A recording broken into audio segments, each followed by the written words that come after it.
Hello everyone, welcome to your channel Career Ladder. We started the chapter 6 of Beehive Class 9 English book and the chapter is named as My Childhood and it is written by Dr. APJ Abdul Kalam. ठीक है, तो ये जो chapter है ये extract है doctor कलाम की autobiography wings of fire से। तो ये जो एक्सट्रैक्ट है ये हमारी बुक में हमारे लिए चैप्टर के फॉर्म में दिया गया है। तो हमने लास्ट वीडियो में इसका फर्स्ट पार्ट कवर किया था जिसमें हमने एंड किया था कि डॉक्टर कलाम के 3 फ्रेंड्स हैं जिनके नाम है रामानंद शास्त्री, अरविंदन एंड शिव प्रकाशन। ठीक है, तो ये अलग अलग फैमिलीज में अपब्रिंगिंग हुई है और अलग अलग रिलीजन में बिलोंग करते हैं। तो ये बताते हैं डॉक्टर कलाम कि हमारे बीच में कभी भी किसी तरीके का कोई डिफरेंस नहीं था। अब हम यहाँ से इस चैप्टर को कंटिन्यू करते हैं। One day, when I was in the fifth standard at the Rameshwaram Elementary School, a new teacher came to our class. तो डॉक्टर कलाम कहते हैं कि एक दिन जब मैं रामेश्वरम एलिमेंट्री स्कूल में फिफ्थ स्टैंडर्ड में था, एक न्यू टीचर हमारी क्लास में आई। I use to wear a cap which marked me as a Muslim. तो वो कहते हैं कि मैं एक कैप पहना करता था जिसकी वजह से मैं लगता था मैं मुस्लिम दिखाई देता था। And I always sat in the front row next to Ramananda Shastri who wore the sacred thread. और वो कहते हैं कि मैं हमेशा रामानंद शास्त्री के पास में फ्रंट रो में बैठा करता था और रामानंद शास्त्री हमेशा एक सेक्रेट थ्रेड पहना करते थे। The new teacher could not stomach a Hindu priest's son sitting with a Muslim boy. Couldn't stomach यानी could not tolerate। जो नए टीचर जो आए थे उनको ये बात जो है टॉलरेट नहीं हुई कि एक हिंदू प्रीस्ट का जो बेटा है वो एक मुस्लिम बॉय के साथ में बैठा हुआ है। In accordance with our social ranking as the new teacher saw it, in accordance with in a way that agrees with.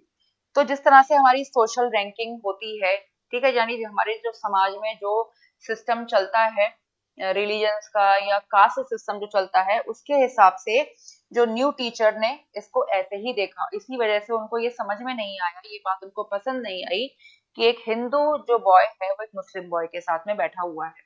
I was asked to go and sit on the back bench. तो उन्होंने मुझसे कहा यहाँ से उठने के लिए और पीछे बैक बेंच पर जाने के लिए। I felt very sad and so did Ramanand Shastri. तो डॉक्टर कलाम कहते हैं कि मुझे बहुत दुख महसूस हुआ और ऐसा ही दुख रामानंद शास्त्री को भी फील हुआ। He looked utterly downcast as I shifted to my seat in the last row. Utterly यानी completely और extremely and downcast यानी sad और depressed. He looked यानी जो रामानंद शास्त्री थे वो भी extremely depressed दिखाई देते थे जब मैं अब लास्ट रो में अपनी सीट पर शिफ्ट हो गया। The image of him weeping when I shifted to the last row left a lasting impression on me. Lasting यानी continue to exist for a long time. तो इमेज ऑफ हिम वीपिंग यानी वो doctor Kalam कहते हैं जब मैं last row पर चला गया तो जो उसकी इमेज थी रामानंद शास्त्री की, जो उसने फेस बनाया रोते हुए यानी रोती हुई जो शक्ल थी कह सकते हैं आप, उसकी वजह से मुझ पर एक लास्टिंग इम्प्रेशन पड़ा। ठीक है, यानी वो इम्प्रेशन जो है जो उसका जो फेस था रोता हुआ वो मुझे बहुत टाइम तक जो है उनको याद रहा। After school, we went home and told our respective parents to about the incident. तो कहते हैं स्कूल के बाद हम घर गए और हमने अपने अपने पेरेंट्स को इस इंसिडेंट के बारे में बताया। Lakshmana Shastri summoned the teacher and in our presence told the teacher that he should not spread the poison of social inequality and communal intolerance in the minds of innocent children. Lakshman Shastri जो रामानंद शास्त्री के father थे, summoned the teacher in order to person to come a place। ठीक है, उन्होंने जो है teacher को बुलाया एंड इन अवर प्रेजेंस और हमारी ही प्रेजेंस में टीचर को बताया कि he should not spread the poison, कि उनको एक पॉइजन जो है उसको फैलाना नहीं चाहिए। वो पॉइजन किस चीज का था? सोशल इनइक्वालिटी का। सोशल इनइक्वालिटी का मतलब है कि समाज में जो है कोई भी इनइक्वालिटी का मतलब है कि किसी को हम छोटा मानते हैं, किसी को बड़ा मानते हैं, रिलीजन के तौर पर या कास्ट के तौर पर अगर हम इनइक्वल समझे तो उसको सोशल इनइक्वालिटी कहा जाएगा। तो उन्होंने कहा लक्ष्मण शास्त्री ने टीचर ने से कि आपको इस सोशल इनइक्वालिटी का जो पॉइजन है वो स्प्रेड नहीं करना चाहिए और कम्युनल इंटॉलरेंस का पॉइजन, कम्युनल यानी इन्वॉल्विंग डिफरेंट सोशल और religious groups with in a community, ठीक है। एक कम्युनिटी के अंदर जो डिफरेंट सोशल और रिलीजियस ग्रुप्स होते हैं, अलग अलग रिलीजन में जो बटे हुए होते हैं, उनको कहते हैं कम्युनल। एंड इंटॉलरेंस यानी not able to accept behaviour और opinion they are that are different from your own. ठीक है। तो उन्होंने कहा कि आपको इन इनोसेंट बच्चों के माइंड में सोशल इनइक्वालिटी और कम्युनल इंटॉलरेंस का जो पॉइजन है वो फैलाना नहीं चाहिए। He bluntly asked the teacher to either apologize or quit the school and the island. Bluntly यानी in a very direct way without trying to be polite or kind, यानी सीधे डायरेक्ट वे में straight forward उन्होंने teacher से कहा to either apologise. Apologise यानी to say that you are sorry for something that you have done. तो उन्होंने teacher से कहा, जो ही है यानी लक्ष्मण शास्त्री ने टीचर से कहा ब्लंटली यानी डायरेक्टली कहा कि या तो आप माफी मांगे या स्कूल और आइलैंड को छोड़ दें। Not only did the teacher regret his behavior, but the strong sense of conviction Lakshman Shastri conveyed ultimately reformed this young teacher. Not only did the teacher regret यानी to feel sorry that you did something, तो ना केवल teacher को अपने behaviour पर पछतावा हुआ, but the strong sense of conviction यानी strong opinion और belief, and conveyed means to make idea, feelings etc known to someone। लेकिन ये जो स्ट्रॉन्ग सेंस ऑफ कन्विक्शन जो लक्ष्मण शास्त्री ने कन्वे किया था, यानी ये जो स्ट्रॉन्ग ओपिनियन थी लक्ष्मण शास्त्री की कि उनको कम्युनल इंटॉलरेंस जो है बच्चों के बीच में नहीं फैलाना चाहिए, ये जो मैसेज उन्होंने उस टीचर को दिया था, ultimately reform this young teacher. Ultimately यानी फाइनली, एंड रिफॉर्म यानी इम्प्रूव्ड और करेक्टेड एज इन बिहेवियर और मोरल्स। तो इस वजह से जो यंग टीचर, जो नए यंग टीचर आए थे, वो फाइनली रिफॉर्म हो गए, यानी उन्होंने अपने आप को करेक्ट कर लिया, अपने आप को इम्प्रूव कर लिया। On the whole, the small society of Rameshwaram was very rigid in terms of the segregation of different social groups. Rigid यानी not able to be changed or persuaded, and segregation यानी separation.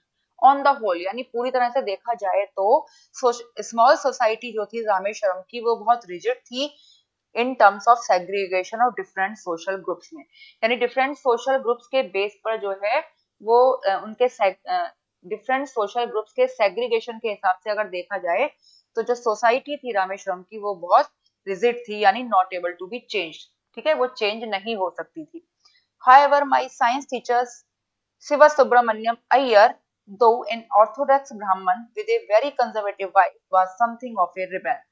Conservative यानी traditional, does not like changes or new ideas, and rebel means a person who does not like rules or authority।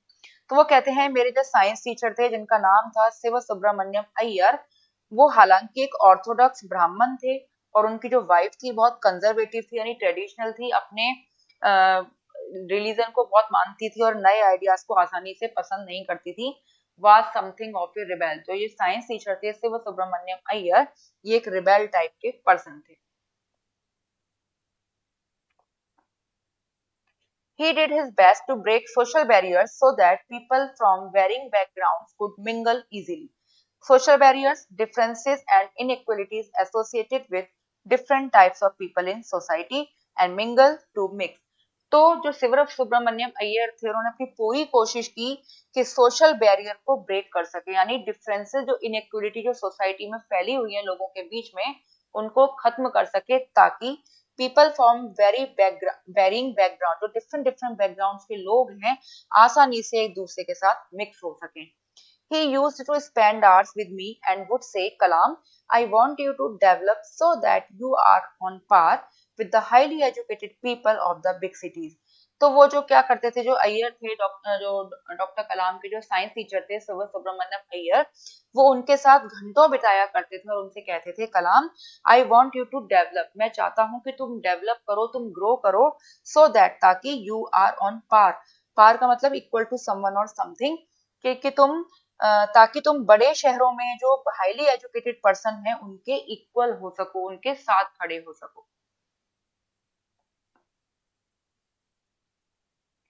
One day he invited me to his home for a meal. एक दिन जो उनके science teacher थे, जो अय्यर थे, उन्होंने doctor कलाम को अपने घर पर खाने के लिए आमंत्रित किया। His wife was horrified at the idea of a Muslim boy being invited to dine in her ritually pure kitchen. Horrified यानी to make someone feel extremely shocked or frightened, and ritually pure kept protected from all outside influences for the observances of religion. तो उनकी जो wife थी वो ये सोचकर ही डर गई या ये सोचकर ही उनको शौक लगा कि एक मुस्लिम बॉय को जो है उनके खाने पर इनवाइट किया गया है उनकी रिचुअली प्योर किचन में। रिचुअली प्योर का मतलब आप समझ सकते हैं, जिस पर सभी रिलीजन के जो उनको बाहर से जो है प्रोटेक्शन दिया गया, यानी वो जो किसी भी और धर्म के जो व्यक्ति को वो नहीं चाहती थी कि वो किचन में आए। तो जो डॉक्टर जो अय्यर थे, जो डॉक्टर साहब के जो साइंस टीचर थे, उन्होंने जो है उनकी जो वाइफ थी वो इसी बात पर फ्राइटन हो गई, शौक लगा उनको ये सोचकर कि मुस्लिम बॉय उनकी किचन में खाना खाने आएगा। She refused to serve me in her kitchen. Refused यानी declined or denied, and served to give food or drink to someone during a meal. उन्होंने जो है मना कर दिया डॉक्टर कलाम को अपनी किचन में खाना सर्व करने से। Siva Subramaniam Iyer was not perturbed, nor did he get angry with his wife. Perturbed यानी worried और troubled. जो शिव सुब्रमण्य अय्यर डिस्टर्ब नहीं हुए, बिल्कुल भी उन्होंने परेशान नहीं हुए इस बात से, ना उन्होंने अपनी वाइफ पर गुस्सा किया, ना अपनी वाइफ से वो एंग्री हुए, but instead served me with his own hands and sat down beside me to eat his meal beside यानी नेक्स्ट टू समवन और समथिंग। बल्कि इसके बजाय अपनी वाइफ से नाराज होने के बजाय बल्कि उन्होंने अपने हाथों से मुझे सर्व किया और खाना खाने के लिए मेरे बराबर में भी आकर बैठ गए। His wife watched us from behind the kitchen door. तो कहते हैं कि उनकी वाइफ जो है हमें किचन डोर के पीछे से देख रही थी। I wondered whether she had observed any difference in my way. I ate rice, drank water, and cleaned the floor after the meal. I wondered to feel or express great surprise at something. तो doctor Kalam कहते हैं कि मुझे इस बात की हैरानी हुई कि क्या उनकी वाइफ जो किचन डोर के पीछे से मुझे देख रही थी, क्या उन्हें मेरे किसी तरीके में उनको डिफरेंस लगा, जिस तरीके से मैंने राइस को खाया, पानी पिया या मैंने फ्लोर को क्लीन किया आफ्टर द मील। तो ठीक है, यानी इन सब चीजों में क्या उन्होंने मुझ में मेरे तरीके में कोई डिफरेंस देखा।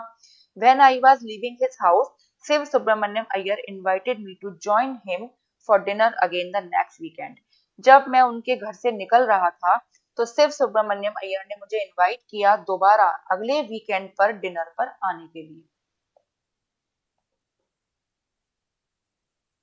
Observing my hesitation, he told me not to get upset, saying, once you decide to change the system, such problems have to be confronted. Hesitation, unwillingness to do something because you are uncertain or worried, and confronted, to deal with something very difficult in a brave and determined way. Observing my hesitation यानी मुझे जब hesitation हो रहा था कि मैं दोबारा उनके घर डिनर पर जाऊं क्योंकि मुझे इनवाइट किया था, तो उन्होंने कहा मुझसे ना अपसेट ना होने के लिए, और उन्होंने मुझसे कहा कि once you decide to change the system, अगर तुमने एक बार डिसाइड कर लिया है कि तुम्हें सिस्टम को चेंज करना है तो ऐसी प्रॉब्लम्स का तुम्हें सामना करना ही होगा। When I visited his house the next week, Shiv Subramanya Iyer's wife took me inside her kitchen and served me food with her own hands. When I visited the house the next week, तो doctor Kalam कहते हैं कि जब मैं next week उनके घर गया तब शिव सुब्रमण्यम अय्यर की जो वाइफ है मुझे किचन के अंदर ले गई और मुझे अपने ही हाथों से उन्होंने मुझे खाना सर्व किया।